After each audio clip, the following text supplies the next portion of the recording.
يعني إيه نفقة؟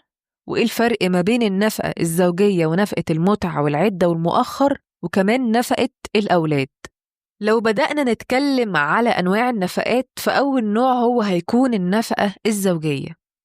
النفقة الزوجية هي النفقة اللي بتتفرض للزوجة طوال فترة الجواز، طول ما انتي على ذمة جوزك وانتي غير ناشز. يعني ايه ناشز؟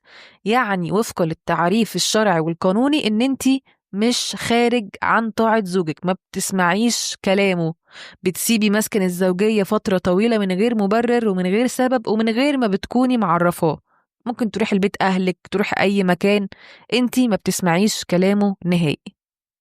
النفقة الزوجية دي بتشمل ايه؟ رقم واحد الأكل والشرب.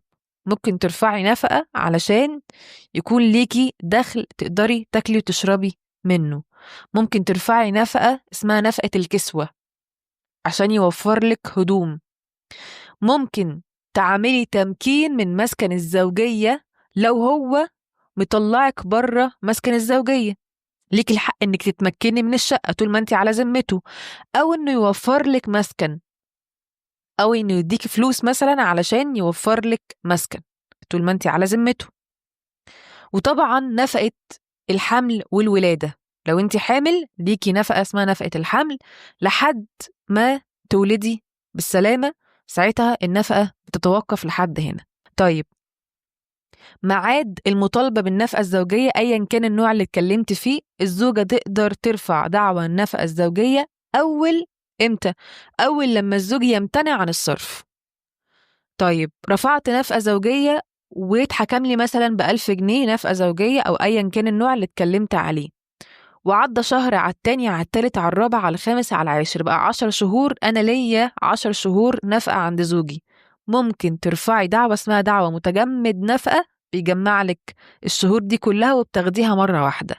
والمتجمد دي بيكون اسمها في القانون نفقة حبس، يا إما الزوج بيدفع يا إما بيتحبس لمدة شهر، وبعد ما بيطلع من الحبس ممكن يتحبس تاني لحد ما يدفع النفقة اللي عليه. يعني يفضل يتحبس لحد ما يدفع المتجمد اللي عليه منك، سواء بقى كان 10,000 20,000 أيا كان المحكمة حكمت لك بقد إيه.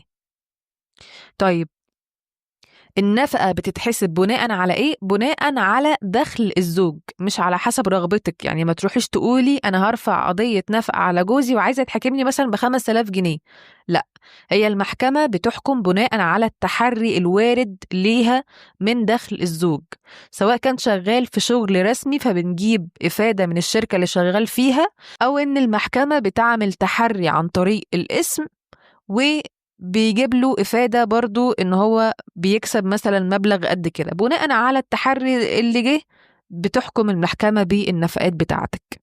ثانيا، نفقة الأولاد، ودي بتتفرض على الأب سواء كان الحضانة مع الأم أو مع غيرها. يعني ملهاش علاقة الحضانة مع مين، ممكن تكون حضانة أولاده مش مع الأم أو مع طليقته، مع مثلا جدتهم أو حاجة، ولكن برضو ليهم الحق عليه إن هو يصرف عليهم طول ما الأولاد في سن الحضانة أو لسه بيعتمدوا عليه. خلي بالك بقى من النقطة دي، لأن ناس بتسأل مثلا هي نفقة الأولاد دي بتفضل لحد إمتى؟ هل طول العمر بيفضل يصرف عليهم قانوني؟ يعني لا، القانون بيقول إن الأب ملزم إنه يصرف على أولاده طول ما هم في سن الحضانة. سن الحضانة قد إيه؟ 15 سنة للولد أو للبنت ده سن الحضانة، ولكن النفقات بتفضل لحد ما البنت تتجوز والولد يكبر ويقدر يشتغل ويصرف على نفسه، ساعتها ما بيكونش ليهم الحق إن هم يرفعوا قضايا نفقات. طيب، نفقات الأولاد بتكون عبارة عن إيه؟ في نفقة أكل وشرب زي النفقة الزوجية، في نفقة مصاريف تعليم، طبعا الأب ملزم إن هو يصرف على أولاده ويعلمهم، في نفقة مصاريف علاج، وفي نفقة أجر مسكن لو الأب مش موفر سكن للأولاد. النفقة على حسب دخل الأب، ولو الأب مش بيشتغل في مكان رسمي القاضي بيقدر النفقة على أساس مستوى معيشته أو أملاكه، عنده أملاك قد إيه، بيقدر النفقة على أساس أملاكه وعلى أساس التحري اللي بيجي عن الأب. طيب النفقة بتتجدد كل قد إيه؟ يعني مثلا كل قد إيه برفع نفقة؟ أنا مثلا رفعت نفقة السنة دي في 2025 واتحكم لي ب1000 جنيه. طيب يعدي قد إيه وقت عشان أرفع زيادة نفقة أو زيادة مفروض؟ لازم تعدي سنة على الأقل، لازم تعدي سنة 12 شهر علشان تقدري تروحي للمحكمة بعد سنة وتقولي عدى سنة فالمعيشة زادت ودخله كمان زاد فأنا بطالب بزيادة النفقة. فيبقى ليك الحق إنك ترفعي قضية زيادة نفقة أو زيادة مفروض كل سنة على الأقل. النوع الثالث من النفقات وهي نفقة العدة. دي بقى النفقة للزوجة ولكن بعد الطلاق، يعني انت مالكيش نفقة عدة أو متعة أو مؤخر أثناء العلاقة الزوجية، انتوا لسه متجوزين. هنبدأ هنا نتكلم على النفقات اللي بعد الطلاق. النفقة دي بتتفرض على الراجل بعد الطلاق بشرط ان الطلاق ما يكونش حصل بسبب منك، يعني ما تكونيش انت سبب في الطلاق. يعني 3 شهور لو انت مطلقة وسبب الطلاق ما بيرجع لكيش انت، مش انت السبب في الطلاق. او لو انت حامل بتكون عدتك لحد ما تضعي الحمل لحد ما تولدي بالسلامة. النفقة دي بتشمل نفس مصاريف المعيشة اللي كانت الزوجة بتاخدها أثناء العلاقة الزوجية بس خلال مدة العد. يعني لو هو مثلا كان بيصرف عليكي 2000 جنيه طول ما انت على ذمته، هيصرف عليكي 2000 جنيه بعد الطلاق لحد شهور العدة ما تنتهي أو لحد ما تضعي حملك. طيب في ملحوظة مهمة هنا، لو الزوج طلق زوجته وهي ناشز أو طلقها برضاها من غير سبب، القاضي ممكن يسقط النفقة عنك، ما يكونش ليكي الحق في النفقة، لأن نفقة العدة دي بمقام تعويض عن أضرار الطلاق اللي حصلت وانتي مش السبب فيها. عشان كده بأكد إن يكون الطلاق انتي ملكيش سبب فيه، ما يكونش ليكي يد فيه، اتطلقتي وانتي مش راضية عن الطلاق، مش عايزة تطلقي يعني، فالمحكمة بتعوضك ايه؟ النفقة، نفقة العدة. نيجي للنوع الرابع من النفقات وهي نفقة المتعة، ودي برضو بتعتبر تعويض عن الطلاق اللي حصل بدون سبب من الزوجة.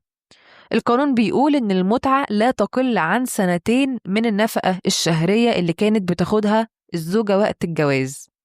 يعني المصروف بتاعك اللي كنت بتاخديه وقت الجواز المحكمة بتحكم لك بيه لمدة 2 على الأقل، على الأقل، حتى لو اتجوزتي لمدة شهر، لو اتجوزتي لمدة يومين.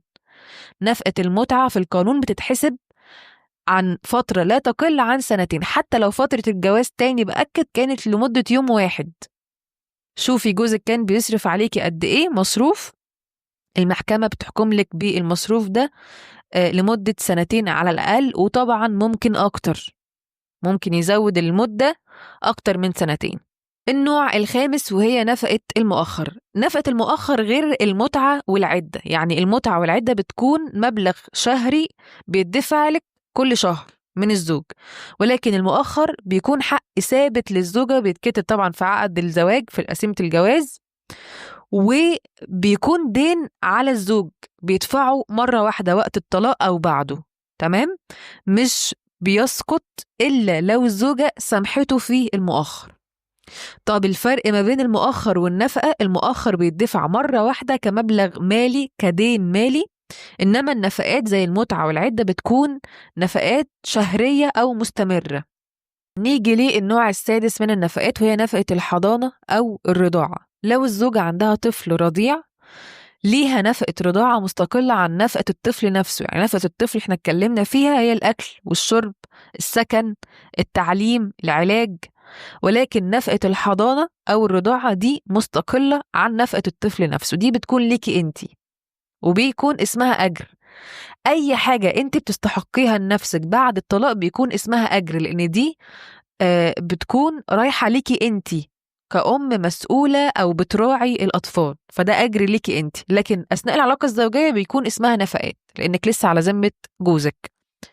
لو عايزين نلخص المدد والمواعيد القانونية المهمة للنفقات اللي اتكلمنا فيها كلها، النفقة الزوجية والعدة والمتعة والمؤخر والأولاد، فالنفقة الزوجية من حقك انك ترفعي قضية من امتى؟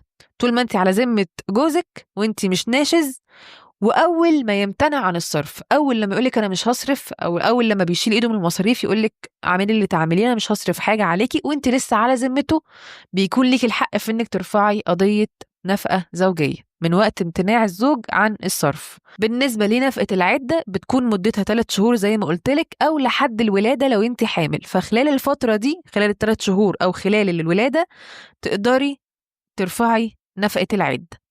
بالنسبة للمتعة قلتلك إنها ما تقلش عن 2 سنين، ترفعيها في أي وقت من وقت الطلاق، والمحكمة هتحكم لك بالنفقة الزوجية عن فترة لا تقل عن 2 سنين.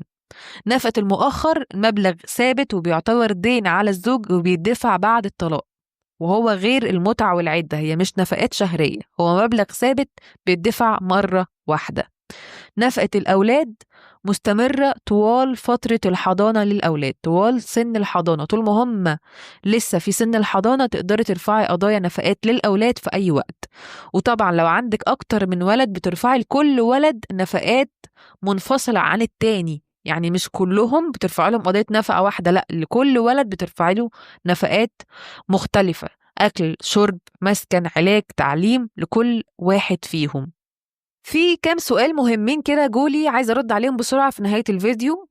في سؤال كان: هل ممكن الزوج يرفع دعوى إسقاط نفقة؟ طبعا الزوج يقدر يرفع دعوى إسقاط نفقة لو زي ما اتكلمنا الزوجة ناشز أو إنها سابت البيت من غير سبب، القاضي ممكن يسقط عنها النفقة. يبقى أنت مالكيش حق في النفقات، أنت ليكي حق في النفقات طول ما أنت تحت طاعة زوجك، الطاعة الشرعية القانونية الصحيحة، مش أكتر من كده، مش استغلال يعني.